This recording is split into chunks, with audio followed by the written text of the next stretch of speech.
भारतीय वैज्ञानिकों की जानकारी। आपने इस अध्याय में ब्रह्मांड के बारे में इतना कुछ जाना। क्या आपने सोचा कि सारे विश्व को यह सटीक जानकारियाँ, गणनाएँ किसने दी?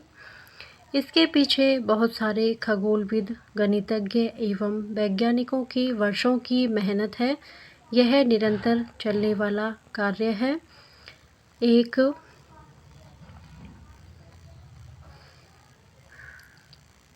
एक वैज्ञानिक जो कार्य करके जाता है, उसके परिणामों को आधार बनाकर अन्य वैज्ञानिक उस पर कार्य करते हैं और इन परिणामों के आगे की खोज प्रस्तुत करते हैं। इन वैज्ञानिकों के महान कार्यों ने ही आज हमें बहुत सारे यंत्र, उपकरण, मशीनें और अन्य सुविधाएं प्रदान की हैं। इस वैज्ञानिक प्रगति में भारतीय वैज्ञानिकों का बहुत योगदान रहा है। इनके कार्यों ने संपूर्ण विश्व को अपने ज्ञान से प्रकाशित एवं अचंभित किया है। ऐसे ही कुछ भारतीय वैज्ञानिकों की जीवनी तथा विश्व को इनकी देन के बारे में जानकारी दी जा रही है, जिसे जानकर आप भारतीय होने में गर्व महसूस करेंगे। आर्यभट्ट।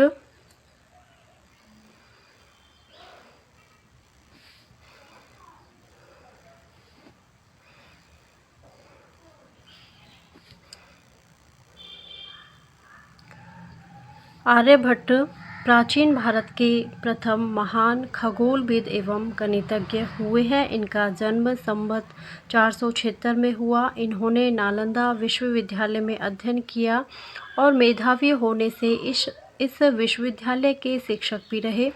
इन्होंने अल्पकाल में आर्यभट्टीय ग्रंथ की रचना की। यह गणित एवं ज्योतिषी का एक विशुद्ध वैज्ञानिक ग्रंथ है। आर्यभट्ट के कार्य का प्रत्यक्ष विवरण सिर्फ आर्यभट्टीय ग्रंथ से ही ज्ञात है। समूचे ग्रंथ में 108 छंद हैं और परिचय के रूप में 13 अतिरिक्त हैं। इसे 4 अध्याय में विभाजित किया गया है। गीतिक पाद। 13 छंद में समय की बड़ी इकाइयाँ, कल्प, मनवंतर, युग आदि का वर्णन है। गणित पाद 33 छंद में क्षेत्रमिति और सरल द्विघात, युगपद और अनिश्चित समीकरणों का समावेश है। काल क्रियापद 25 छंद में समय की विभिन्न इकाइयाँ और किसी दिन के लिए ग्रहों की स्थिति का निर्धारण करने की विधि है।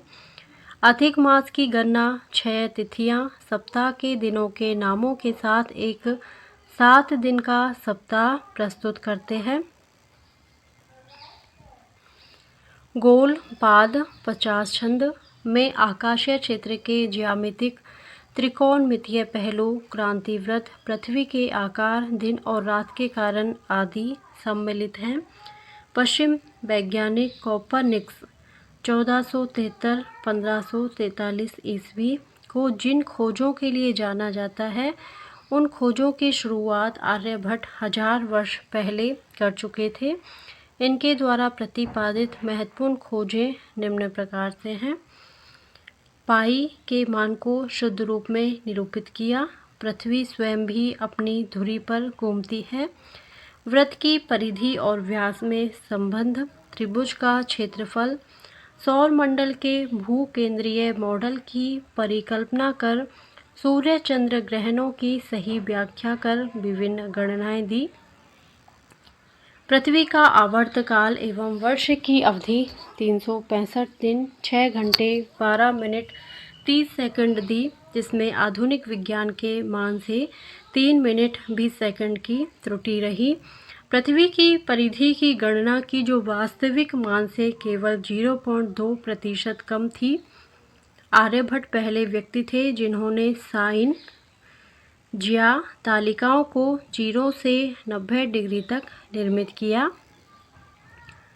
आर्यभट्ट की खगोलीय गणना की विधियां बहुत प्रभावशाली थी, जो यूरोप में सदियों तक सर्वाधिक सूक्ष्म पंचांग के रूप में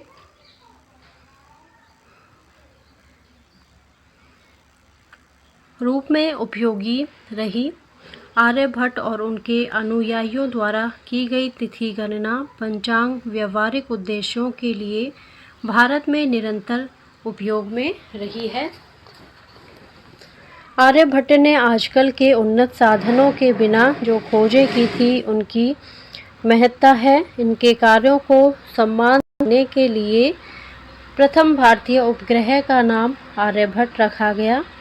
ये एक क्रांतिकारी विचारक थे। परंपराओं के विरोध में सही विचार प्रस्तुत करके इन्होंने बड़े साहस का परिचय देते हुए भारत में वैज्ञानिक अनुसंधान की स्वस्थ परंपरा की स्थापना की।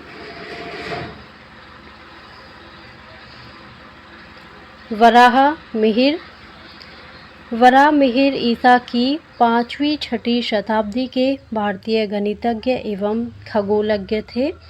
इनका जन्म सन 499 में उज्जैन के निकट एक ब्राह्मण परिवार में हुआ। वराहमिहिर ने अपने पिता आदित्य दास से परंपरागत गणित एवं ज्योतिष सीखकर इन क्षेत्रों में व्यापक शोध कार्य किया। इन्होंने समय मापक घट यंत्र, इंद्रप्रस्थ में लौह स्तंभ का निर्माण कराया तथा ईरान के शहंशाह के आमंत्रण पर जुंदी शाहपुर नामक स्थान पर वैधशाला की स्थापना उनके कार्यों की एक झलक देते हैं। वराहमिहिर का पथक उज्जैन में उनके द्वारा विकसित गणितीय विज्ञान का गुरुकुल 700 वर्षों तक अद्वितीय रहा। कुसुमपुर पटना जाने पर वराहमिहिर महान गणितज्ञ आर्यभट्ट से मिले। इससे युवा वराहमिहिर को इतनी प्रेरणा मिली कि उसने खगोल विज्ञान को ही अपने जीवन का ध्येय बना लिया। जब इनके ज्ञान की प्रसिद्धि चंद्रगुप्त द्वितीय तक पहुंची तो उन्होंने वराहमिहिर को अपने 9 रत्नों में शामिल कर लिया।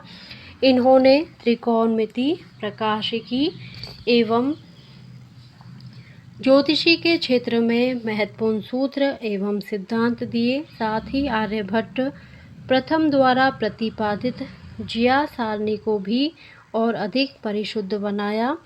सन 587 में इनकी मृत्यु हो गई।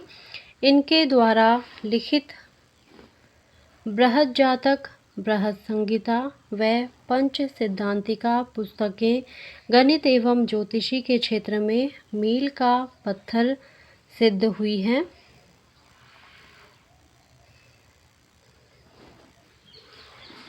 पंच सिद्धांतिका में इन्होंने पगैलीय, रोमक, वशिष्ठ, सौर एवं पितामह नाम से 5 सिद्धांतों का वर्णन किया। वराहमिहिर विज्ञान इतिहास के पहले व्यक्ति थे जिन्होंने कहा कि ऐसी कोई शक्ति है जो वस्तुओं को पृथ्वी से चिपकाए रखती है। आज इस शक्ति को गुरुत्वाकर्षण कहते हैं। वराहमिहिर का मुख्य उद्देश्य गणित एवं विज्ञान को जनहित से जोड़ना था। वस्तुतः ऋग्वेद काल से ही भारत की यह परंपरा रही है। वराहमिहिर ने पूर्णतः इसका परिपालन किया।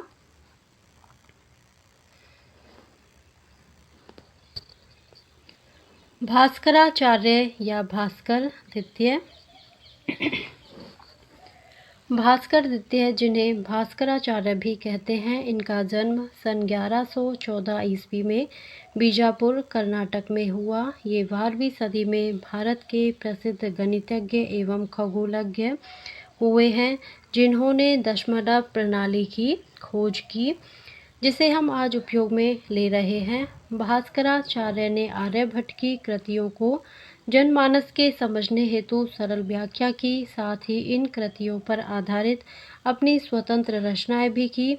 उन्होंने 36 वर्ष की आयु में पुस्तक सिद्धांत शिरोमणि की संस्कृत भाषा में रचना की, जिसके 4 भाग हैं: लीलावती, बीज गणिताध्याय, ग्रहण गणिताध्याय और गोलाध्याय, जिसमें क्रमशः अंकगणित, बीजगणित, ग्रहों की गणित एवं गोले के संबंध में विस्तृत विवरण है।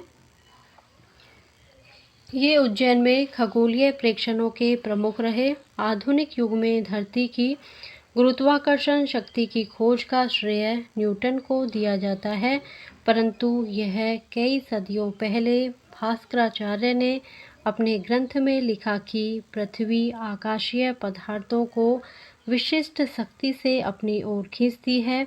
इनकी एक अन्य रचना कर्ण कौतूहल है, जिसमें खगोल विज्ञान की गणना है, जिसे पंचांग आदि बनाने के समय अवश्य देखा जाता है। एक अन्य ग्रंथ सूर्य सिद्धांत में भास्कराचार्य ने यह स्पष्ट किया कि पृथ्वी गोल है और सूर्य के चारों ओर एक निर्धारित मार्ग पर अनवरत परिक्रमा करती रहती है। प्रसिद्ध गणितज्ञ ब्रह्मगुप्त 598 से 665, जिसको भास्कर द्वितीय गुरु मानते थे, के अधूरे कार्यों को भी पूरा किया। भास्कराचार्य पहले गणितज्ञ थे जिन्होंने बताया कि शून्य से किसी संख्या को विभक्त करने पर अनंत प्राप्त होता है।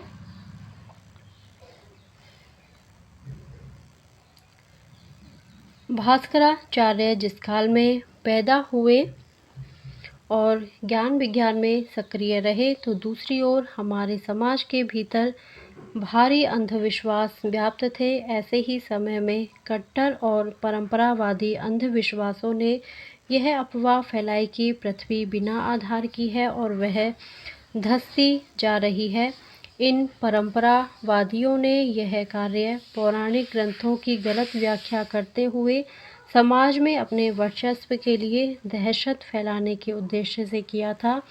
ऐसे समय में इस महान खगोल विज्ञानी ने अपने वैज्ञानिक कर्तव्यों का निर्वहन करते हुए प्रमाण प्रस्तुत करके यह बताया कि निश्चय ही पृथ्वी बिना आधार के है, लेकिन उसके चारों ओर जो ग्रह नक्षत्र आदि हैं वे अपने गुरुत्वाकर्षण से एक दूसरे को अपनी ओर खींचकर आपसी संतुलन बनाए हुए हैं।